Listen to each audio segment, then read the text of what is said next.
Hello dear students, आज हम बात करने वाले हैं संसारण और विकृत गंधिता। ये चैप्टर 1 का एक लास्ट टॉपिक है। इस टॉपिक को हम यहाँ पे डिस्कस करेंगे।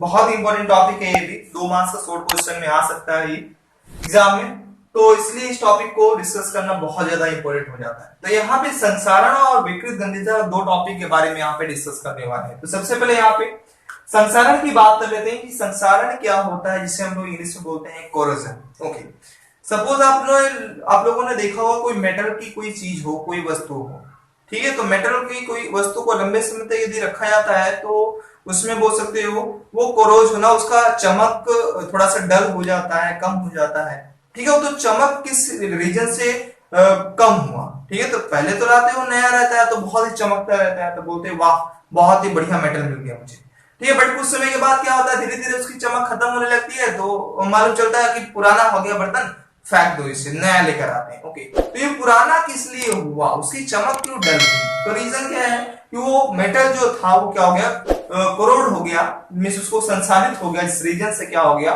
उसकी चमक धीरे धीरे कम हो गया और वो कमजोर भी हो गया, मतलब उसकी जो मजबूती थी वो कम हो गई। तो एक्चुअली में उसके पीछे रीजन है कोरोजन का, ठीक है, कि वो जो घटना हुआ वो कोरोजन की वजह से हुआ। तो इसलिए कोरोजन जो है बहुत ही इंपॉर्टेंट टॉपिक है।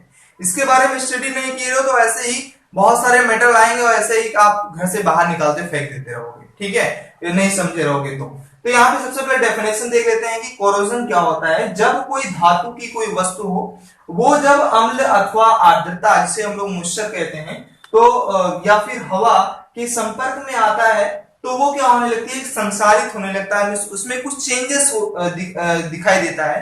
तो इस प्रक्रिया को बोलते हैं संसारण की प्रक्रिया। ओके, आई होप आप लोगों को समझ में आ गया। जैसे सपोज कोई लोहे की ही कोई, अगर बोल सकते हो कोई नेल है, और लोहे की नेल है या फिर लोहे की कोई भी एक मटेरियल है, और उसे मैं यदि लंबे समय तक यदि मैं उसे हवे में या फिर वो मॉइस्चर के संपर्क में रखता हूं तो उसमें क्या होने लगता है, वो रस्टिंग होना शुरू हो जाता है, ठीक है। एक क्वेश्चन है कि रस्टिंग जो है बहुत ही नॉर्मल ये टर्म है कि रस्टिंग की बहुत सारे जगहों पे लोग कहीं भी रस्टिंग का इस्तेमाल कर देते हैं। जैसे कि बात करूं कि सपोज कोई सिल्वर है, तो सिल्वर में यदि ब्लैक कोटेड का वो सिल्वर सल्फाइड बन गया, वो उसका कलर चेंज हो गया, ठीक है, ब्लैक कलर का हो गया, तो उसमें ही बोल देते हैं वो रस्टिंग हुआ है वहां पे। नॉर्मली रस्टिंग जो होता है वो एक्चुअली में केवल आयरन के साथ होगा। ये चीजें आप लोगों को याद रखना है।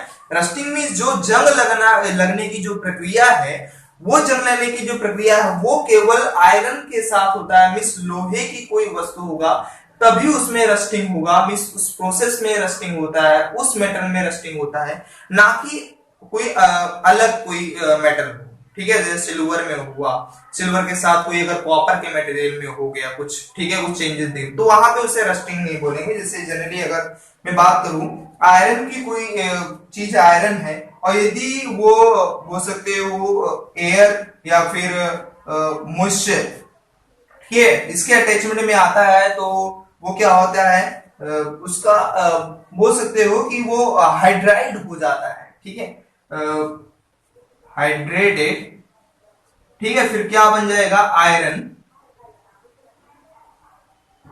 ऑक्साइड।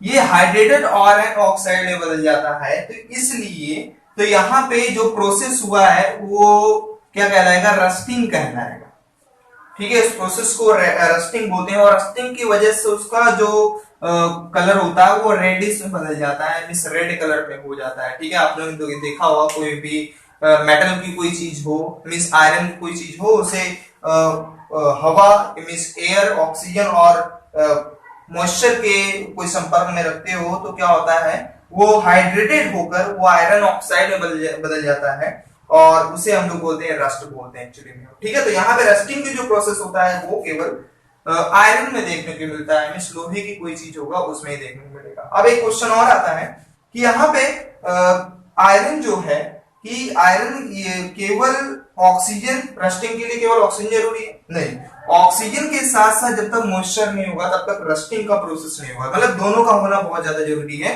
यदि रस्टिंग होना चाहते हो। कोई चाहता नहीं एक्चुअली में रस्टिंग होना, कि उस बर्तन से या फिर उस वेसल से आप इस्तेमाल करो तो बहुत ही खराब लगता है। ठीक है, तो इसलिए ये रस्टिंग प्रोसेस बहुत ही ज्यादा बोल सकते हो हानिकारक है हमारे मेटल कोई चीज होता है तो उसमें। तो ये हो गया एक तो रस्टिंग प्रोसेस। सेकेंड हम बात कर लेते हैं कि कोई कॉपर की कोई चीज हो, तो कॉपर की चीज में क्या होता है एक्चुअली में, वो कार्बन डाइऑक्साइड के साथ, एयर है ठीक है, कार्बन डाइऑक्साइड, तो कार्बन डाइऑक्साइड और प्लस उसके साथ साथ बोल सकते हो मॉइस्चर के साथ रेड करके, ठीक है, तो वो जो कॉपर था वो कॉपर कार्बोनेट में बदल जाता है। मींस यहाँ पे कोई कॉपर का है, कॉपर जो होगा वो CO2 means carbon dioxide gas और मॉइस्चर के साथ रिएक्ट कर कर क्या बनाएगा, कॉपर कार्बोनेट बना देता है। और कॉपर कार्बोनेट जो उसका कलर होता है वो चेंज हो जाता है, मींस वो ग्रीन कलर में या ब्लूइश कलर में, थोड़ा सा हल्का ब्लू कलर में, आसमानी कलर में वो नजर आता है। तो वो किस रीजन से हुआ, वो कोरोजन की वजह से हुआ। तो स्टूडेंट्स ये जो कोरोजन है बहुत ही ज्यादा इफेक्ट करता है हमारे डेली रूटीन लाइफ में। तो इससे हमें क्या करना पड़ेगा, इसके लिए हमें कुछ प्रिवेंशन का भी इसके लिए कुछ उपाय करना पड़ेगा। ठीक है, इसको बचाएं कैसे, तो इसके लिए आप क्या कर सकते हो, पेंटिंग का इस्तेमाल कर सकते हो, एलॉइंग का इस्तेमाल कर सकते हो, फिर उसके बाद बोल सकते हो कि एनोडाइजिंग का इस्तेमाल कर सकते हो। तो ये सारे प्रोसेस हैं जो थर्ड चैप्टर में आप लोग को ये सारे एनोइडिंग की और उसके बाद एलॉइंग का जो एनोडाइजिंग है, एलॉइंग है, तो ये सारे थर्ड चैप्टर में है, तो उसके बारे में हम डिस्कस करेंगे। तो यहाँ पे जनरली आप लोग क्या कर सकता है, इसके प्रिवेंशन के लिए, कोरोजन को प्रिवेंट करने के लिए हम पेंटिंग का इस्तेमाल कर सकते हैं। ठीक है, सेम जिस प्रकार से वहां पे सिल्वर सल्फाइड बन रहा था, तो उसके प्रिवेंशन के लिए आप क्या कर सकते हो, यहाँ पे उसको पॉलिशिंग करवाया जा सकता है। ठीक है, उसके लिए भी बहुत सारे प्रोसेस है। तो अब जो नेक्स्ट हम बात करेंगे विकृत गंधिता।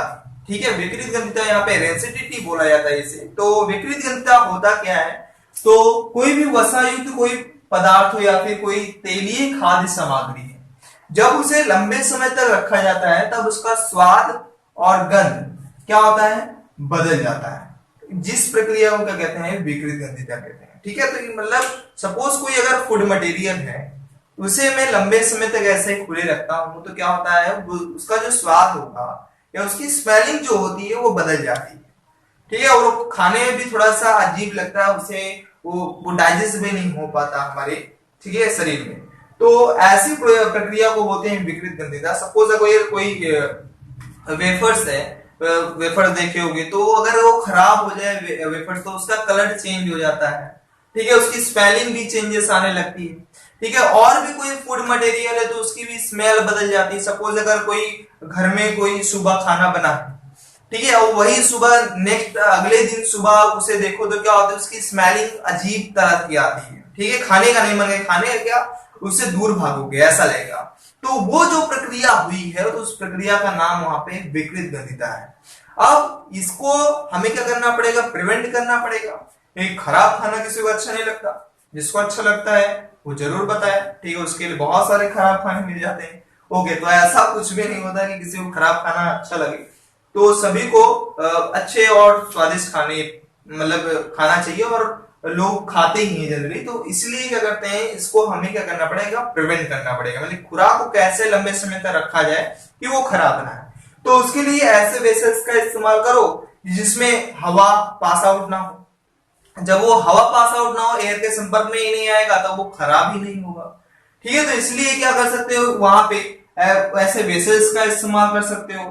ठीक है, मीन्स ऐसे बर्तन, या बोल सकते हो ऐसे वायु चुस्त बर्तन। वायु चुस्त मतलब वो बोल सकते हो कि जिसमें हवा का मतलब आर पार ना हो, हवा आर पार ना जा सके, तो ऐसे वेसल्स का इस्तेमाल करो जिसके कारण क्या हो सकते हैं, वो खराब जो खाना है वो खराब नहीं होगा। ओके, उसके साथ साथ बोल सकते हो ये जो प्रक्रिया होती है वो मतलब उसमें ऑक्सीडेशन मीन्स वो उपचयित हुआ वो पदार्थ, और उपचयित होकर मीन्स उसमें ऑक्सीडेशन हुआ। ऑक्सीडेशन होने से वो जो खुराक था उसका स्मेल बदल गया, गंध बन गया। तो यदि मैं प्रति ऑक्सीकारक पदार्थ का इस्तेमाल करूं, प्रति ऑक्सीकारक पदार्थ मीन्स ऑक्सीडेशन से बचने के लिए प्रति ऑक्सीकारक पदार्थ का इस्तेमाल किया जाता है। तो यदि मैं ऐसे पदार्थ का इस्तेमाल करूं जो प्रति ऑक्सीकारक हो, तो उस मटेरियल से भी, उस पदार्थ से भी आप क्या कर सकते हो, उस फूड को बचा सकते हो लंबे समय तक, मतलब खराब होने से। ठीक है, तो ऐसे प्रति ऑक्सीकारक पदार्थ मतलब बोल सकते हो कि नाइट्रोजन का एग्जाम्पल बहुत ही, तो नाइट्रोजन जो होता है, अब नाइट्रोजन मतलब सिंपल, आप लोगों ने चिप्स खाया होगा, वेफर्स आते हैं मार्केट में, तो उस चिप्स के पैकेट में वो बोल सकते हैं चिप्स से ज्यादा तो उसमें गैस भरी रहती है। ठीक है, तो वो गैस किस लिए भरी रहती है? बहुत सारे बच्चे बोलते होंगे सर वो गैस क्या होती है, खाने से पहले फोड़ने के काम आती है, कि उसको फोड़ो और मजे लो फिर उसके बाद खाओ, इसलिए उसमें गैस भरी जाती है। बिल्कुल नहीं, वो जो गैस होती है एक्चुअली में क्या है, वो नाइट्रोजन गैस है, जो क्या होता है फूड को सेफ रखता है लंबे समय तक। वो फूड जो होता है नाइट्रोजन गैस की, जो प्रति ऑक्सीकारक पदार्थ है नाइट्रोजन गैस, तो वो जो नाइट्रोजन गैस है वो लंबे समय तक उस वेफर्स को खराब होने नहीं देता है, इसलिए वेफर्स के पैकेट में क्या किया जाता है, वो नाइट्रोजन गैस को रखा जाता है। ठीक है, बहुत सारे और भी बहुत सारे मटेरियल है, उसमें भी बोल सकते हो नाइट्रोजन गैस भरा जाता है। कॉमन एग्जांपल है जो आप लोग के साथ मैंने डिस्कस कर लिया। ठीक, नाइट्रोजन क्या होगा, बहुत सारे बच्चे ट्राई करेंगे, वेफर्स खोलेंगे तो नाइट्रोजन गैस पहले लेंगे, ठीक है, और नाइट्रोजन गैस ट्राई करेंगे कैसा होता, ठीक है, बिल्कुल ट्राई कर सकते हो, ठीक है, कोई प्रॉब्लम नहीं है नाइट्रोजन गैस से। तो इस प्रकार से आप विकृत गंधिता का ये प्रोसीजर और उसके लिए प्रिवेंशन के लिए आप वायु चूस कोई बर्तन का इस्तेमाल कर सकते हो जिसमें हवा आर पार ना हो, और सेकंड जो नाइट्रोजन गैस का इस्तेमाल कर सकते हो। तो ये हमने दो टॉपिक डिस्कस कर लिया, एक तो संसारण और सेकंड हो गया विकृत गंधिता। तो आज का जो लेक्चर हमारा समापन वाला लेक्चर था तो हमने कंप्लीट कर लिया, ये जो फर्स्ट चैप्टर है। नेक्स्ट हम आगे भी कुछ टॉपिक डिस्कस करेंगे। फर्स्ट चैप्टर ऐसा नहीं कि फर्स्ट चैप्टर खत्म ही होगी पूरी तरह से, आगे भी कुछ क्वेश्चन में डिस्कस करूंगा इस चैप्टर से रिलेटेड। तो आज का जो लेक्चर था वो चैप्टर 1 जो लास्ट टॉपिक था वो हमने डिस्कस कर लिया। नेक्स्ट चैप्टर हम अगले वाले वीडियो में स्टार्ट करेंगे, वो भी बहुत ही इंपॉर्टेंट सेकंड चैप्टर डिस्कस करने वाले हैं। ठीक है, एसिड बेस एंड सॉल्ट, अम्ल क्षारक और लवण, उसके बारे में, उस टॉपिक के बारे में आप लोगों को बहुत सारी जानकारियां मिलेंगी। तो आप ऐसे ही हमारे अपने यूट्यूब चैनल प्रमुख सर पे बने रहिए, और इसे देखने के बाद बोल सकते हो, लेक्चर को देखने के बाद आप इसे ज्यादा से ज्यादा शेयर करो, ताकि उन स्टूडेंट्स को ये पहुंच जाए ये वीडियो कि जिन्हें उस टॉपिक को बहुत ही ज्यादा डिफिकल्टी होती है इस टॉपिक को समझना। यदि वो मेरे वीडियो लेक्चर को यदि वो अटेंड करते हैं तो गारंटी देता हूं 100% बोल सकते हैं किसी भी टॉपिक को समझ सकते हैं बहुत ही आसान तरीके से। ठीक है, तो हमारे अपने यूट्यूब चैनल पर ऐसे ही आप लोग जबरदस्त तरीके से आते रहिए और ऐसे ही मुलाकात करते रहिए। तो मिलते हैं नेक्स्ट लेक्चर में एक इंपॉर्टेंट टॉपिक के साथ। तो आज के लिए बस नहीं, thank you very much for watching my video, bye bye, Sat Sri Akal, stay home, stay safe, thank you so much.